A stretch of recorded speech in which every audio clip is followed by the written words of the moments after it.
आप हमेशा मेरी बात इंस्टेंटली सुन लेते हो ना? इस बार भी सुन लो ना। बस किसी भी तरह आर्य सर को मेरे सामने ला दो।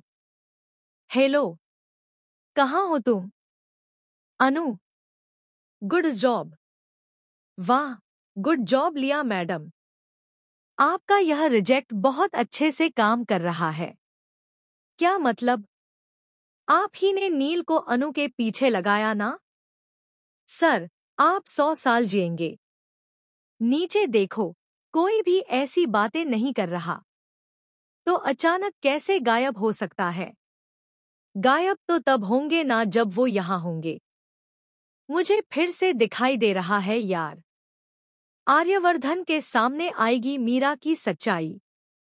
जी हाँ दोस्तों, सीरियल तुमसे तुम तक के आने वाले एपिसोड में जब झंडे को मीरा और नील पर शक होगा, तो वह उन दोनों पर अपनी नजर रखेगा।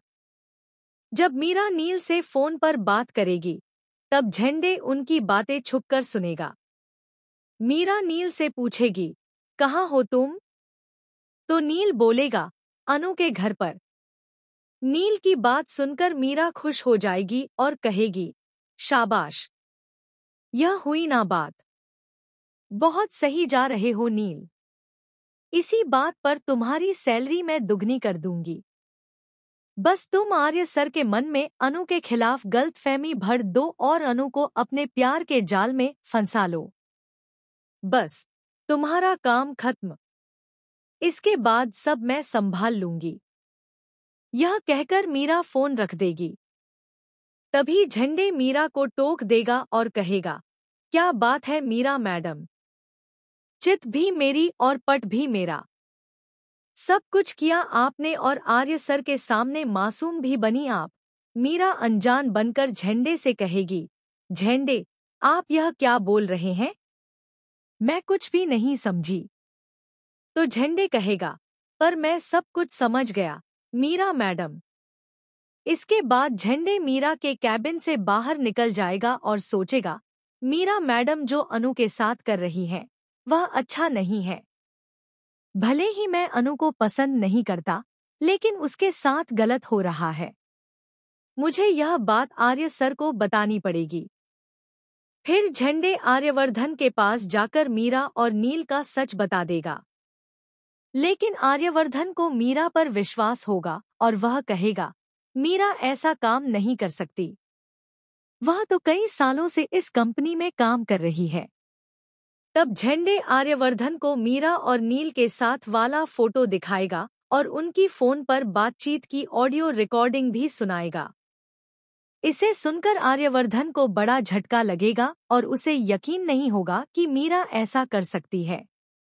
पर सवाल ये है, मीरा आखिर ऐसा क्यों करेगी? और क्या झंडे? पुलिस आकर जांच शुरू करती है। पूछताछ के दौरान शक उर्मी पर जाता है, क्योंकि वह भी ऑफिस गई थी। जब सीसीटीवी चेक किया जाता है, तो सच सामने आ जाता है। उर्मी बैग उठाकर ऑफिस से निकलते हुए कैमरे में कैद हो जाती है।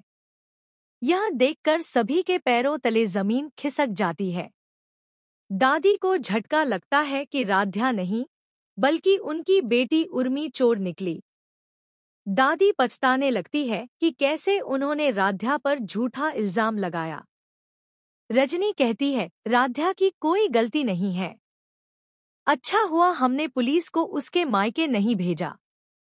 जब उर्मी का सच सामने आता है, तो वह डर जाती है और सबसे माफी मांगती है। रजनी प्रथम से कहती है, राध्या की कोई गलती नहीं है, तुम उससे माफी मांगो। दादी ने ही उसे फंसाने की कोशिश की थी। ओमकार भी राध्या से माफी मांगते हैं और कहते हैं, हमने जाने अनजाने में तुम्हें बहुत कुछ कह दिया, हमें माफ कर दो। दोस्तों, अगर आप भी मानते हैं कि राध्या बेगुनाह है, तो इस वीडियो को लाइक करें, चैनल को सब्सक्राइब करें और कमेंट बॉक्स में आई सपोर्ट राध्या लिखकर उसे बताएं कि वह अपने हक की लड़ाई जीत जाएगी। आने वाले एपिसोड में वह दादी के सामने असली सच लेकर खड़ी होगी।